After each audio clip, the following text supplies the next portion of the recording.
Once upon a time, in a quiet town near a river, there lived a 22-year-old girl named Emily. Emily was intelligent and kind, but she carried something heavy inside her, not in her hands, but in her heart. She could never let things go. If someone said something hurtful to her, she would remember it for weeks. If she made a small mistake, she would replay it in her mind 100 times. If a friendship ended badly, she would spend months thinking about what she could have done differently. Her mind was like a jar that kept filling up with old memories, old pain, and old regrets, but never emptied. Because of this, Emily felt tired all the time. She couldn't enjoy the present because the past always pulled her back. She smiled on the outside, but inside she felt stuck, as if she were walking forward in life, but dragging something very heavy behind her. One evening, she was sitting by the river when she met an old woman. The old woman was her neighbor's grandmother, who had lived a long and peaceful life. Her name was Grandma Ruth. Everyone in the town respected her. They said she had once gone through great sorrow in her life. She had lost her husband young, had struggled with poverty, and had faced many hardships. And yet, she was the most peaceful and joyful person anyone knew. Emily looked at her and said softly, "Grandma Ruth, how are you always so calm? I carry so many old memories and past hurts. I cannot let them go. They keep coming back and making me feel heavy. Can you help me?" Grandma Ruth looked at her gently and said, "Come with me tomorrow morning. I will show you something." The next morning, Emily went to Grandma Ruth's house. The old woman handed her a small basket and said, "Today, we are going for a walk to the old mill on the other side of the hill. Before we go, I want you to pick up some stones from the riverbank.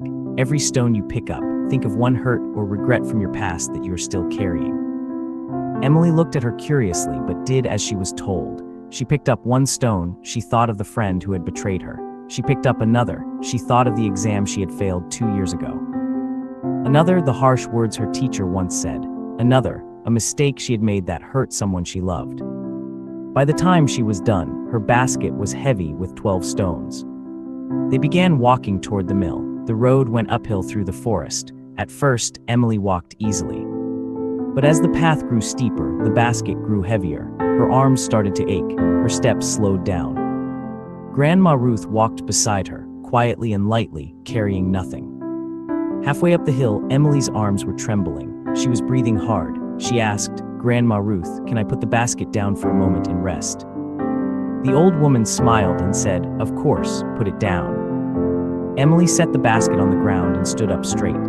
Immediately, she felt a wave of relief. Her shoulders relaxed. Her breathing slowed. She looked at her hands. They were red from gripping the basket so tightly. Grandma Ruth spoke gently. "Notice how good it feels to simply put it down." Emily nodded slowly. Grandma Ruth continued, "Now tell me, do these stones belong to this path? Did this hill do anything to hurt you? Did these trees cause you any pain?" "No," said Emily, confused. "Then why did you bring them here?" the old woman asked simply. Emily was quiet. Grandma Ruth sat down on a rock and said, "Emily, the past is exactly like these stones. It belongs where it was, back there, behind you. But every morning you go back to the riverbank and pick it all up again. You put it in your basket and carry it into every new day. Into every new friendship, into every new moment, and then you wonder why life feels so heavy." Emily felt something stir deep inside her. She looked at the stones in the basket. Each one suddenly seemed so unnecessary. The old woman continued, "Letting go does not mean you forget. It does not mean the pain was not real. It simply means you are choosing not to carry it anymore. You are choosing to walk forward with free hands." Emily's eyes filled with tears. She reached into the basket and picked up the first stone, the one she had held for the betrayal of her friend. She held it for a moment. Then, gently, she set it down on the ground beside the path. Then the next stone, and the next. One by one, she placed them all down. With each stone she let go, something inside her chest felt looser, lighter, as if a door she had kept locked for years was slowly opening. When the basket was empty, Emily stood up. She breathed in deeply. The forest smelled of earth and pine. Birds were singing somewhere above. The morning light was falling through the leaves in golden pieces. She had walked this same kind of road many times before, but today it felt completely different. They reached the old mill together. Emily sat by the water and was quiet for a long time. Then she looked at Grandma Ruth and said, "I think I have been punishing myself for things I cannot change. I kept holding on because I thought letting go meant those things didn't matter, but now I understand. Letting go is not giving up on the truth. It is just choosing not to be chained to it." Grandma Ruth smiled, the way only someone who has truly lived can smile. You already knew this, my child. You just needed someone to help you put the basket down. On the walk home, Emily's steps were different. Her arms were free. Her heart was quieter. She still remembered everything, all the hurts, all the mistakes, but they no longer sat on her shoulders. They stayed where they belonged, behind her, on the path, getting smaller with every step forward she took. From that day on, whenever an old memory came back to pull her down, Emily would close her eyes and imagine placing it on the ground, gently, with respect but firmly, and then she would walk on. She had learned that healing does not come from forgetting the past.